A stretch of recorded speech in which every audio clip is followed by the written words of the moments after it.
వాళ్ళకి నమస్కారం చెప్పుకుంటున్నానండి. ఆ రోజు పిఠాపురం ఎన్నిక సందర్భంగా పవన్ కళ్యాణ్ గారి మీద సవాల్ చేశాను. ఓటమి చెందానండి. ఓటమి చెందితే పేరు మార్చుకుంటా అన్నాను. పేరు మార్పుకి దరఖాస్తు చేశాను. ప్రభుత్వం యాక్సెప్ట్ చేసిందండి. గెజెట్లో ప్రింట్ చేసిందండి. ఆ ప్రింట్ చేసిన కాపీ మీ అందరికీ సర్వ్ ఇస్తున్నాను. గవర్నమెంట్ గెజెట్లో ప్రింట్ చేసిన కాపీ మీకు అందజేశానండి. ఈ సందర్భంగా పేరు మార్పు కోసం ఎంతో ఒత్తిడి చేసిన కాపు బలిజ యువతకి, వాళ్ళందరూ నాకన్నా చిన్నవాళ్ళైనా వాళ్ళందరికీ ధన్యవాదాలు చెప్పుకుంటున్నానండి. నాకు స్వేచ్ఛ కలగజేసినందుకు చాలా ఆనందంగా ఉంది.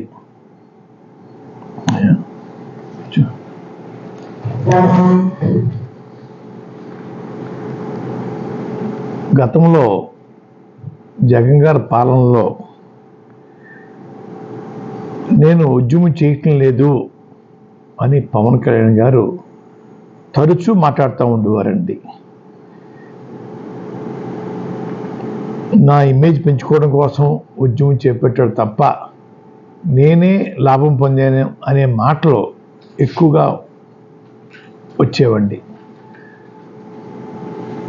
నేను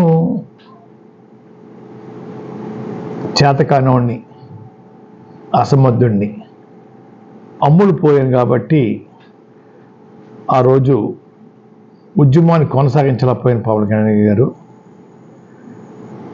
కాపులకి నేను వారి కోరిక నెరవేర్చలేకపోయాను. మీ చేతిలో రాష్ట్ర ప్రభుత్వం, కేంద్ర ప్రభుత్వం కూడా మీ చేతిలో ఉన్నాయి. కాపుల యొక్క చిరకాల కోరిక తీర్చే అవకాశం, తీర్చే దమ్ము, ధైర్యం మీకు ఉందని నేను అనుకుంటా ఉన్నాను. ఆ దిశగా మీరు తలుచుకుంటే కొన్ని రోజుల్లోనే రాష్ట్రంలోనూ కేంద్రంలోనూ ఆ రిజర్వేషన్ ఇప్పించగల సత్తా మీకు ఉందని నేను భావిస్తూ ఉన్నాను. ఆ దిశగా ప్రయాణం చేసి మిమ్మల్ని ప్రేమించే కాపు బలిజ యువతని సంతోషపరచమని నేను కోరుకుంటా ఉన్నానండి. అలాగే మీ చేతిలో రాష్ట్ర ప్రభుత్వం, కేంద్ర ప్రభుత్వం మీ చెప్పు చేతల్లో మీ అండతో ఉన్నాయి కాబట్టి ప్రత్యేక హోదా కోసం ఒక అడుగు ముందుకు వేయమని నేను కోరుతా ఉన్నానండి. అది కూడా సాధించాలండి. యువత చాలా నిరాశ నిస్పృహతో ఉన్నారు. ఆ రోజు ఎక్కువ మెజార్టీ ఉండటం వల్ల బీజేపీ ప్రభుత్వం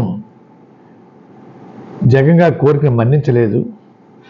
ఈరోజు మెజార్టీ తగ్గింది కాబట్టి మీ ప్రభుత్వం యొక్క అండతో కేంద్ర ప్రభుత్వం నడిచే పరిస్థితి వచ్చింది కాబట్టి మీ మాటకి చాలా విలువిస్తారు కాబట్టి ప్రత్యేక హోదా కార్యక్రమం మీద కూడా దృష్టి పెట్టమని, మరొకటి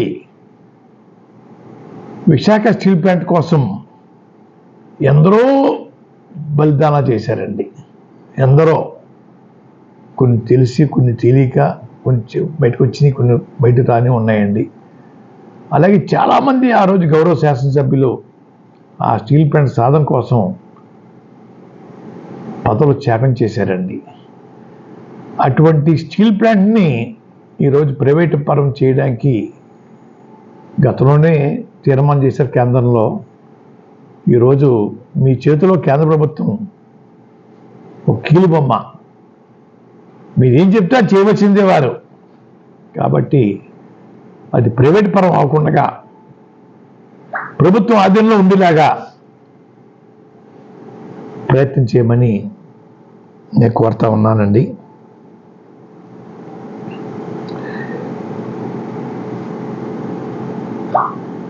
గతంలో ఎన్టీ రామారావు ముఖ్యమంత్రి అయిన తర్వాత అండి సినిమాలో నటించడం పూర్తిగా మానేశారండి.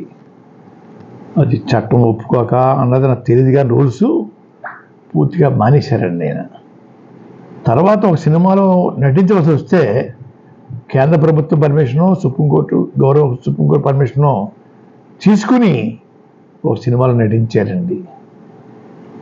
మీరు కూడా పవన్ గారు వారి బాటలో పూర్తిగా సినిమా రంగాన్ని వదిలేసేసి ప్రజాసేవకి మీ జీవితాన్ని అంకితం చేయండి. ముఖ్యంగా కాపు యువత, బలిజ యువత వారికి సేవ చేయండి. ఇంక సినిమా రంగం పూర్తిగా వదులుకుంటే మంచిదని నా భావన అండి. అక్కడ ఇక్కడ 2 కాళ్ళు వేయటం కష్టము. ఎన్టీ రామారావు గారు లాంటి వారే ఇక్కడే కొనసాగారండి. ఒక సినిమా మాత్రం పర్మిషన్ పుచ్చుకునే నటించారు. ఆ దాన్ని మీరు కూడా నడిస్తే బాగుంటుందని అభిప్రాయపడతా ఉన్నాను. దయచేసి పవన్ కళ్యాణ్ గారు, మిమ్మల్ని ప్రేమించే యువత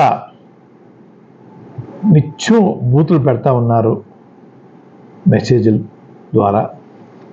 ఇది మంచి పద్ధతి కాదని నా అభిప్రాయం.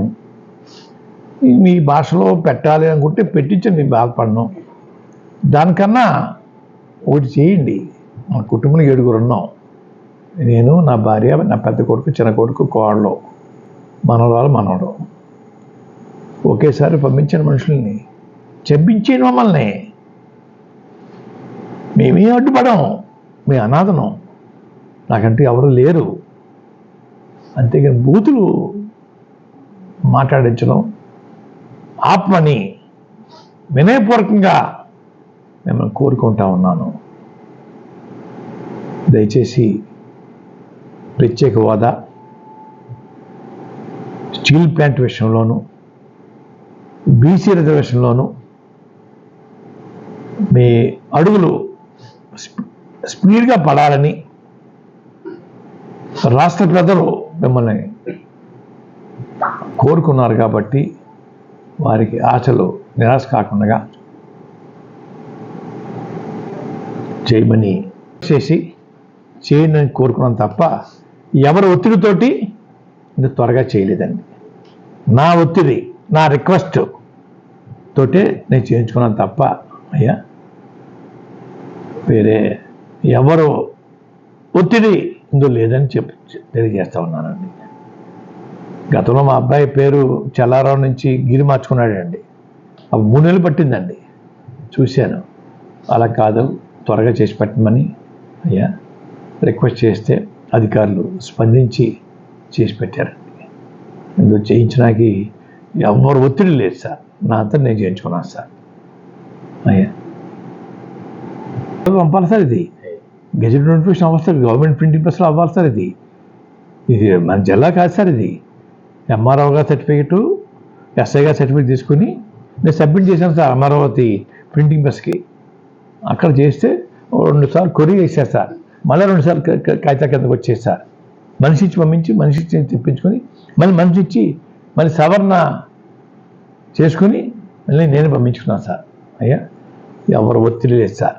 అయ్యా పవన్ కళ్యాణ్ గారు చాలా చోట్ల వైసీపీకి ఓట్లేసే వారి మీద, ఇళ్ల మీద, మనుషుల మీద దాడి చేస్తూ ఉన్నారు. ఇది మంచి పద్ధతి కాదని నా అభిప్రాయం. ఎన్నో ఎలక్షన్లు చూసామండి. ఓడిపోయిన వారి మీద ఇప్పుడు దాడి చేసిన సందర్భాలు ఎప్పుడూ ఏ ప్రభుత్వంలో కూర్చోలేదు. నేను పర్సనల్గా నేను చేయలేదు. కానీ నిత్యం పౌర్ణమి ఉండిపోద్దని అనుకోకుండాయ్యా. అమావాస్య వస్తుందన్నయ్యా. అమావాస్య కూడా తర్వాత పౌర్ణమి వస్తుందన్నయ్యా. దయచేసి మీ పార్టీ వారికి, తెలుగుదేశం పార్టీ వారికి సూచనలు ఇవ్వండి. తప్పు ఏది కూడా శాశ్వతం కాదు. ప్రజల దయతోటే ప్రభుత్వాలు ఎన్నుకోబడతాయి. అంత మాత్రాన మేము హీరోలు, ఈ రాజ్యం మాది, ఈ రాష్ట్రం మా ఇస్టేటు అనే భావం పనికిరాదని దయచేసి ఆ దాడులు ఆపించే కార్యక్రమం సీరియస్గా తీసుకోమని కోరుకుంటా ఉన్నాను.